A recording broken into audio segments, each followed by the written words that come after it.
ओ जिल जोशन के बेटे, मैंने सुना है फजंद रसूल से लड़ने के लिए तुम तमाम लश्कर से ज्यादा हिर्स रखते हो। अगरचे तुम्हारा अमीर उमर साद रे की बात शाहत की आरजू में पैर मार रहा है, मगर मैं जानता हूं कि दिल से हुसैन के खिलाफ लड़ने पर माइल नहीं है। ये तुम हो जो सबको भड़का रहे हो।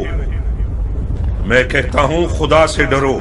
जिस भी वादे की उम्मीद पर इस जंग की आग को भड़काओगे, नुकसान ही उठाओगे। खुदा की कसम, दुनिया का मालो मकाम फानी है और बरोज कयामत रुसवाई के सिवा कुछ नहीं है। आवाज बंद करो। तुम मैदान जंग में हो, मस्जिद के मेंबर पर नहीं। जबान चलाने के बजाय तलवार निकालो। हमारे लश्कर के पास इतना हौसला नहीं कि तुम्हारी ये बेहुदा बातें सुने। हाँ, तुम ठीक कहते हो। उन लोगों से बात करना फजूल है जिनकी तलवार उनके हाथों में मस्ती कर रही है। ए कूफे वालों, ये मैं हूं, ज़ुहैर इब्ने क़ैन बजली।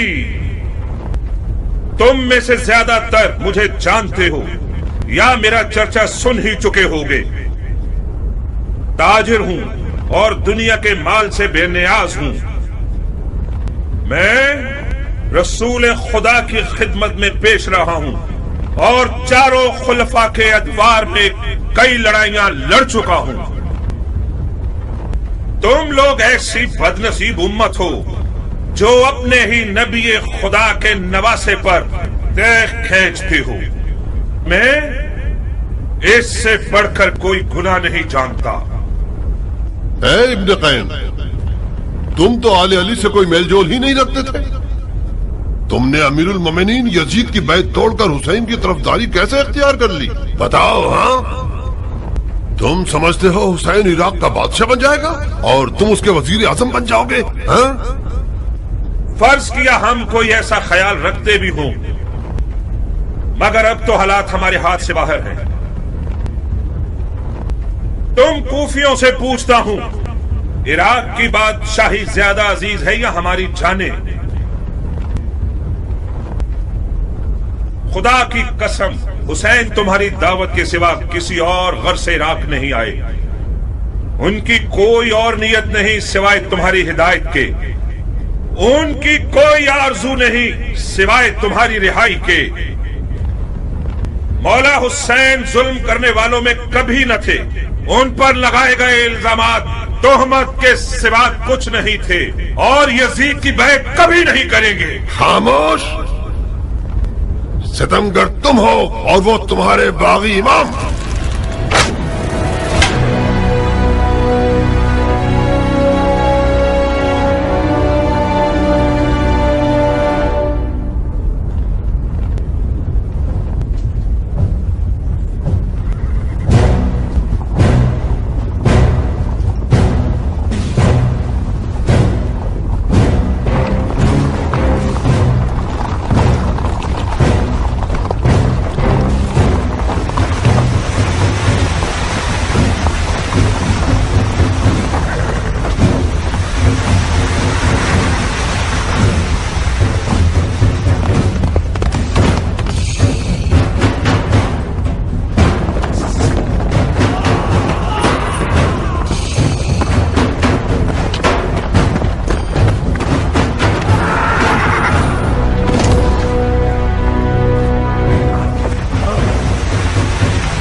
इब्ने जुल्जुशन, मैं फिलहाल पीछे हटने के हक में हूं।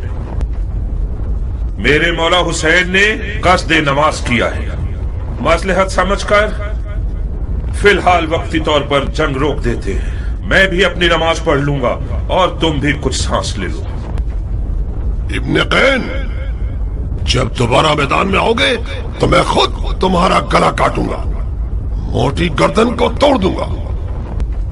काश एक बार मर्दानगी दिखाकर अपनी बात की लाज रख लो। मैं नमाज के बाद तुमसे लड़ने के लिए मैदान में आऊंगा। वादा खिलाफी करोगे तो कुत्ते से बदतर होगे। ज़ुहैर ने नेज़ों और तलवारों के हिसार को तोड़ दिया और किसी परवानी की तरह नमाज इश्क अदा करने आ गया। गोया उस दिन ज़ुहैर का मुकद्दर इतना हसीन था कि अपनी आखिरी नमाज आलम में मलकूत में रिसालत मुआब के पीछे पड़े।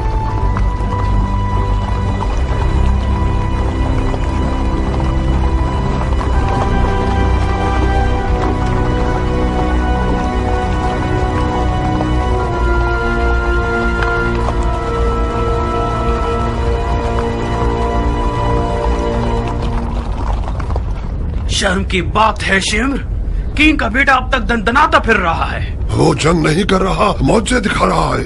वो बिन बाप का न जाने कौन सा शेर का दिल रखता है। चीख मारता है तो लश्कर वाले अपने आप में नहीं रहते। कीन का बेटा तो हुसैन की छोटी उंगली है। हाशमी जवानों का क्या करोगे जो हुसैन के खतरनाक बाजू हैं? अब्बास आ जाए तो क्या करोगे? यकीनन अब्बास मैदान में आ जाए तो सबके सब उसे देख कर ही मर जाओगे।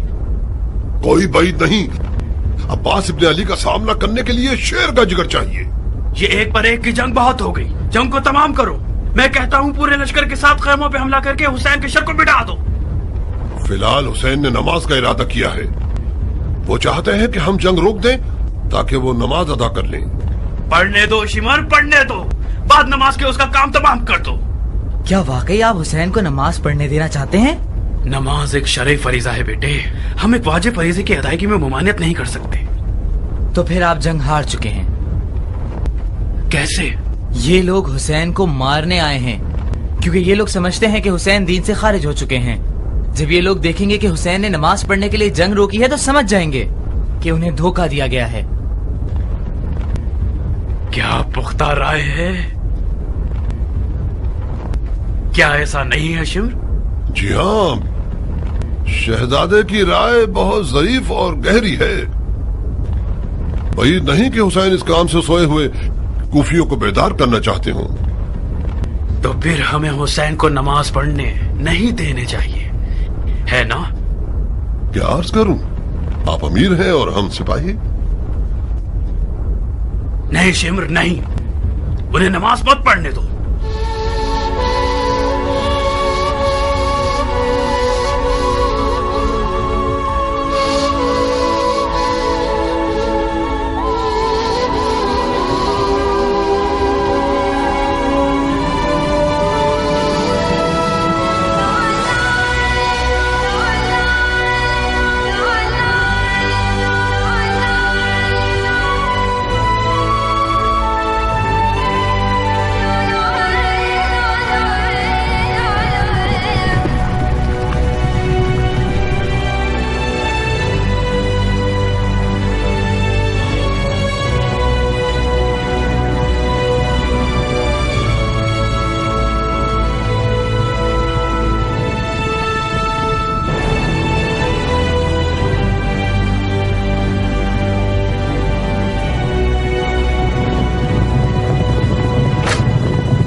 ढेर लम्हे भर के लिए टिकना नहीं चाहता था। मैदान की तरफ जाने के लिए उस बच्चे की तरह था जो माँ के लिए बाहें फैलाया हुआ हो। नमाज के बाद शदीद प्यास के बाद मैदान की तरफ गया।